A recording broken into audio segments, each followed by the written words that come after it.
How did your neighbor's harassment complaint destroy their own restraining order case? The police knocked on my door at 8 in the morning on a Thursday with a complaint form that accused me of stalking my neighbor, Vanessa Caldridge, for the past 6 months. Officer Daniels asked if I knew why he was there, and I told him no, because I'd barely spoken to the woman since she moved in next door last year. He read from the report stating that I'd been watching her through my windows, following her to her car, leaving threatening notes on her windshield, and making late-night phone calls to intimidate her. Every accusation was false, but the officer's expression told me he was taking this seriously. He asked where I'd been the previous night around 11, when Vanessa claimed I'd banged on her door and shouted threats. I told him I'd been at my girlfriend Amy's apartment across town and could prove it. He wrote that down and said I'd likely hear from the court about a restraining order hearing.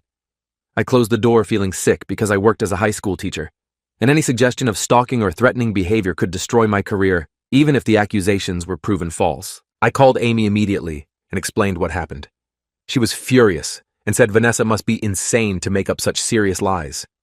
I asked her to write down everything about the previous night, including what time I'd arrived at her apartment and when I'd left this morning. She said she would and asked why Vanessa would target me specifically. I had no answer because my only interactions with Vanessa had been polite nods when we happened to be outside at the same time. She'd moved into the rental house next door 14 months ago and kept to herself mostly. She was in her late 30s, worked from home doing something with graphic design, and drove a silver sedan. That was all I knew about her. Amy said I needed to get a lawyer immediately because false accusations could escalate quickly. I spent the rest of the day calling attorneys and finally found one named Leonard Briggs, who specialized in restraining order defense. He agreed to meet me that afternoon at his office downtown. Leonard's office was small and cluttered with case files stacked on every surface. He listened while I explained the situation and took notes in a yellow legal pad. When I finished, he asked if I had any documentation of my whereabouts during the times Vanessa claimed I was harassing her. I showed him my phone's location history, proving I was at work or Amy's apartment during most evenings. He said that was good, but we'd need more than GPS data. He asked if I had security cameras on my property. I said no, but several neighbors did, including the retired couple across the street named Walter and Doris Fleming. Leonard told me to get copies of any footage from the past 6 months that showed my driveway and Vanessa's property. He also requested character references from colleagues and friends who could testify I wasn't the type of person to stalk or threaten anyone. The retainer fee was $3,000, which wiped out most of my savings, but I had no choice. Leonard filed an immediate response denying all allegations and requesting a full evidentiary hearing. The temporary restraining order arrived by mail 3 days later. It prohibited me from coming within 100 yards of Vanessa, contacting her by any means, or entering her property. The order would remain in effect until the hearing scheduled for 3 weeks away. I read through Vanessa's declaration attached to the order and felt my hands start shaking. She'd written 5 single-spaced pages detailing alleged harassment that included dozens of specific incidents with dates and times. According to her statement, I'd started watching her from my bedroom window within weeks of her moving in. She claimed I'd stand there for hours staring at her house. She said I'd followed her to the grocery store on multiple occasions and stood behind her in checkout lines making threatening comments. She alleged I'd left notes on her car calling her vulgar names and threatening violence.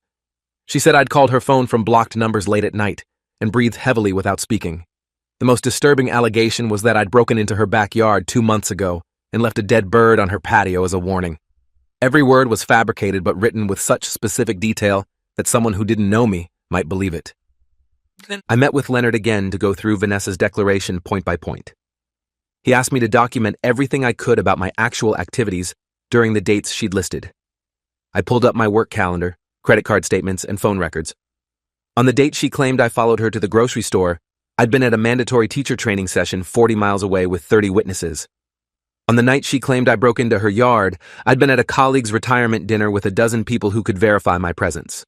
The threatening phone calls she described had supposedly come from blocked numbers, but my phone records showed I'd never blocked my number or called her at all. Leonard said this was good, but we needed more. He asked if I'd be willing to take a polygraph test. I said yes immediately. He scheduled it for the following week with an examiner named Patricia Voss, who worked with law enforcement. The polygraph took 2 hours in a sterile room that smelled like disinfectant and anxiety. Patricia attached sensors to my chest, fingers, and arm while explaining how the test worked.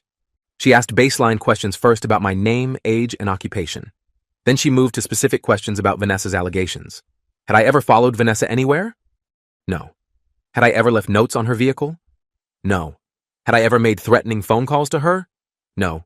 Had I ever been in her backyard without permission? No. Had I ever watched her through my windows? No. Patricia's expression remained neutral throughout the entire process. When she finished, she removed the sensors and told Leonard she'd have the results within 24 hours. I left feeling drained and humiliated that I had to prove I wasn't a stalker to clear my name. Patricia's report came back the next day. I'd passed every question with no signs of deception. Leonard included this in our evidence file along with statements from Amy, my principal, 3 teacher colleagues, and the Flemings from across the street. Walter Fleming had provided particularly helpful information. He'd mentioned that he'd installed new security cameras 6 months ago that covered his driveway, but also captured portions of my property and Vanessa's front yard. He'd burned several weeks of footage onto external drives for Leonard to review. I spent an evening at Leonard's office watching grainy security footage on his laptop. The cameras showed my car leaving for work each morning around 6:30 and returning around 4 in the afternoon. They showed me leaving again several evenings per week around 7 and returning late, or not until the next morning when I stayed at Amy's place. Most importantly, they showed Vanessa's property during the time she claimed I was harassing her. On the date she said I'd left a threatening note on her windshield, the footage showed no one approaching her car except Vanessa herself. Leonard paused the video and replayed that section in slow motion. The timestamp showed 8:15 on a Saturday morning 3 months ago. Vanessa walked out of her house carrying something small in her hand. She went to her car parked in her driveway, looked around briefly, then appeared to place something under her windshield wiper. She went back inside. 10 minutes later, she came back out, approached her car, and removed whatever she'd placed there. She looked at it, then pulled out her phone. Leonard and I looked at each other with the same realization. She'd staged it. She'd put the note on her own windshield and then called the police to report finding a threatening message. Leonard said this was exactly what we needed, but we had to review all the footage to see if there were other instances. We spent 4 more hours going through the recordings. We found 3 additional incidents where Vanessa appeared to stage harassment. Once she walked to her backyard gate and looked around before going inside, then came out again and called the police. Another time she stood in her driveway holding her phone and speaking into it while gesturing at my house even though I wasn't home. The pattern was clear. Vanessa had been manufacturing evidence of harassment. Leonard said this completely changed our defense strategy. We weren't just denying her allegations anymore, we were proving she'd fabricated them deliberately. He asked if I had any idea why she might target me specifically. I thought about it and remembered one incident from about 8 months ago that hadn't seemed significant at the time.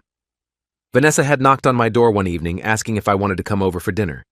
I'd politely declined, saying I had a girlfriend. She'd seemed disappointed, but said maybe another time. That was the only personal interaction we'd ever had beyond basic greetings. I told Leonard about this, and he wrote it down. He said rejected romantic interest was a common motivation for false stalking allegations. He asked if there'd been any other interactions. I mentioned that about a month after that dinner invitation, I'd started dating Amy more seriously, and Amy's car had been parked in my driveway overnight several times per week. Vanessa would have noticed that. Leonard scheduled depositions for both Vanessa and me as part of the pre-hearing discovery process. My deposition happened first in a conference room at Vanessa's attorney's office. Her lawyer was a young woman named Jessica Sterling, who seemed aggressive from the moment I sat down. She asked hundreds of questions about my relationship with Vanessa, my daily routine, my work schedule, and my past relationships. I answered honestly and calmly even when she tried to make innocent activities sound suspicious. She asked why I left for work so early each morning. I explained I had to be at school by 7 for morning supervision duty. She asked why I stayed at Amy's apartment so frequently. I said because we were in a relationship. She asked if I'd ever felt rejected by Vanessa. I said no, because I'd never pursued her. Jessica kept pushing, but I maintained consistent answers throughout the 3-hour deposition. Leonard barely had to object because I was telling the truth and had nothing to hide. Vanessa's deposition happened a week later at Leonard's office. I sat in the corner taking notes while Leonard questioned her. Vanessa was thin with blonde hair pulled back in a tight ponytail. She wore a conservative dress and minimal makeup. She seemed nervous when Leonard asked her to describe the first incident of alleged harassment. She said it started about 7 months ago when she noticed me standing at my bedroom window looking at her house. Leonard asked what time of day this was. She said usually early evening. He asked how she could be sure I was looking at her house rather than just standing at my window. She said she could tell by my body language. Leonard asked if she'd ever confronted me about this behavior. She said no because she was afraid. He asked if she'd considered closing her curtains if she felt watched. She said she shouldn't have to change her behavior because of my harassment. Leonard nodded and moved on to the grocery store incident. He asked which store and what date. Vanessa provided both. He asked what I'd said to her specifically. She said I'd whispered that she should watch her back. Leonard asked if anyone else heard this. She said no, because I'd made sure to stand close and speak quietly. Leonard pulled out my attendance record from the teacher training session, proving I couldn't have been at the grocery store that day. Vanessa's face went pale, and she said she must have confused the date. Leonard asked her to look at her original declaration where she'd written the specific date. She insisted it must be a different incident she was thinking of. Leonard methodically went through every allegation in her declaration and asked for specific details. With each question, Vanessa's answers became less certain. She contradicted herself multiple times. She claimed the threatening phone calls came at 11 at night, but then said she'd been asleep and checked her call log in the morning. When Leonard asked how she knew I'd made the calls if they were from blocked numbers, she said she recognized my breathing pattern. The explanation sounded absurd, even to her own lawyer. Jessica called for breaks multiple times to confer with her client. Each time they returned, Vanessa seemed more flustered and defensive. The deposition lasted 5 hours, and by the end, Vanessa was crying and saying she just wanted protection from someone who was making her feel unsafe. Leonard's cross-examination had exposed significant holes in Vanessa's story, but we still needed to prove she'd actively fabricated evidence. He subpoenaed her phone records to verify whether she'd actually received the harassing calls she claimed. The records came back showing no incoming calls from blocked or unknown numbers during the time period she'd specified. Leonard also subpoenaed surveillance footage from the grocery store where she claimed I'd threatened her. The footage showed Vanessa shopping alone that day, with no one matching my description anywhere in the store. We now had proof that multiple allegations were demonstrably false. Leonard filed a supplemental brief with the court outlining these discrepancies and attaching the security camera footage from the Flemings showing Vanessa staging the note incident. He also filed a motion requesting the court sanction Vanessa for filing frivolous claims and asked that she be ordered to pay my legal fees. The hearing was scheduled for a Monday morning in a courtroom that smelled like floor polish and tension. Judge Michael Abbott sat behind the bench reviewing case files when we entered. Vanessa sat with Jessica Sterling at the petitioner's table, wearing a dark blue suit and glasses I'd never seen her wear before. Leonard and I sat across the aisle. The bailiff called the case, and Judge Abbott asked Jessica to present Vanessa's evidence first. Jessica called Vanessa to testify and asked her to describe the harassment she'd experienced. Vanessa's voice shook as she repeated the allegations from her declaration. She said she'd been terrified living next door to someone who watched her constantly and made threats. She said she'd stopped going outside during certain hours to avoid encountering me.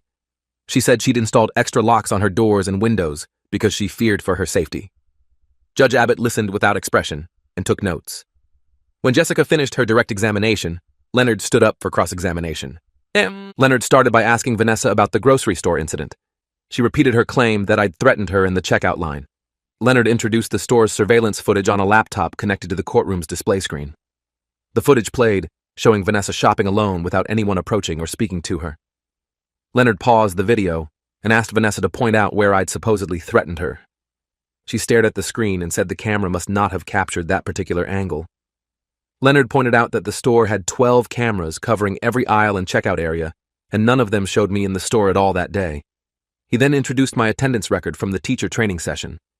Vanessa's face flushed red, and she said she must have gotten confused about which day it happened. Leonard asked if she was certain it happened at all. Jessica objected, but Judge Abbott overruled her and told Vanessa to answer. Vanessa said she was certain, but perhaps it was a different grocery store. Leonard pointed out that her declaration specifically named the store and provided the exact date. Leonard moved on to the phone calls. He asked Vanessa how many times I'd allegedly called her from blocked numbers. She said at least 20 times over several months. Leonard introduced her phone records showing 0 incoming calls from blocked or unknown numbers during the entire time frame. Vanessa said maybe the calls hadn't been blocked, but she'd deleted them from her log. Leonard asked why she would delete evidence of harassment if she was planning to seek a restraining order. Vanessa didn't have an answer. Judge Abbott leaned forward and asked Vanessa directly whether she'd kept any physical evidence of the threatening notes she claimed to have found on her car. Vanessa said she'd thrown them away because they upset her too much to keep. The judge asked why she wouldn't preserve evidence. Vanessa said she hadn't been thinking clearly due to the stress. Leonard then introduced the Flemings' security footage showing Vanessa placing something under her own windshield wiper and later removing it. The courtroom was silent as the video played. Vanessa's face went from red to pale. She stammered that the footage must be edited or taken out of context. Judge Abbott stopped the proceedings and asked to see Leonard in chambers along with Jessica. They returned 15 minutes later and the judge's expression had changed to barely concealed anger. He asked Leonard to continue. Leonard called Walter Fleming to testify. Walter explained his security camera system and confirmed the footage was authentic and unedited. He testified that he'd reviewed months of recordings at Leonard's request and found multiple instances where Vanessa appeared to be staging incidents. He said he'd never witnessed me behaving inappropriately or approaching Vanessa's property. Leonard then called Amy to testify. She confirmed I'd been with her during several of the dates and times Vanessa claimed I was harassing her. She provided receipts, photos, and text messages corroborating our whereabouts. Leonard called my principal, who testified that I was a respected teacher with no history of concerning behavior and had perfect attendance on the dates in question. 3 of my teacher colleagues provided similar testimony. Each witness dismantled another piece of Vanessa's allegations. Judge Abbott called a recess after Amy's testimony. We stood in the hallway, and Leonard said things were going better than expected. Vanessa and Jessica were in a corner, having what appeared to be a heated conversation. When we returned to the courtroom, Jessica announced that Vanessa wanted to withdraw her restraining order petition. Leonard immediately objected and said we had a right to complete the hearing and present all our evidence. Judge Abbott agreed. He said the case had raised serious concerns about false reporting and abuse of the court system that needed to be addressed. Jessica looked uncomfortable but nodded. Leonard called me to testify. I explained my limited interactions with Vanessa and denied every allegation she'd made. I described the dinner invitation she'd extended and my polite refusal. I testified that I'd never contacted her except for that single conversation at my door. Jessica cross-examined me, but couldn't shake my testimony because I was telling the truth. Leonard then introduced my polygraph results, showing no deception. Judge Abbott reviewed the report carefully. After all testimony concluded, Judge Abbott took a brief recess to review the evidence. When he returned, his expression was severe. He started by denying Vanessa's restraining order petition in its entirety. He said the evidence showed not only that the allegations were unsupported, but that they appeared to be deliberately fabricated. He noted the security footage showing Vanessa staging incidents, the phone records contradicting her claims of harassing calls, the store surveillance proving she'd lied about the grocery store confrontation, and the multiple witnesses placing me elsewhere during alleged harassment. Judge Abbott said these weren't simple misunderstandings or mistaken perceptions, but rather a calculated pattern of false accusations. He said filing a restraining order petition required truthfulness and good faith, neither of which Vanessa had demonstrated. The judge then addressed Vanessa directly and asked if she understood the seriousness of what she'd done. Vanessa started crying and said she just wanted protection. Judge Abbott said protection from what, since the evidence proved I'd done nothing wrong. The judge asked Jessica if she wanted to present any explanation for her client's conduct. Jessica said Vanessa had been genuinely frightened and may have misinterpreted innocent activities.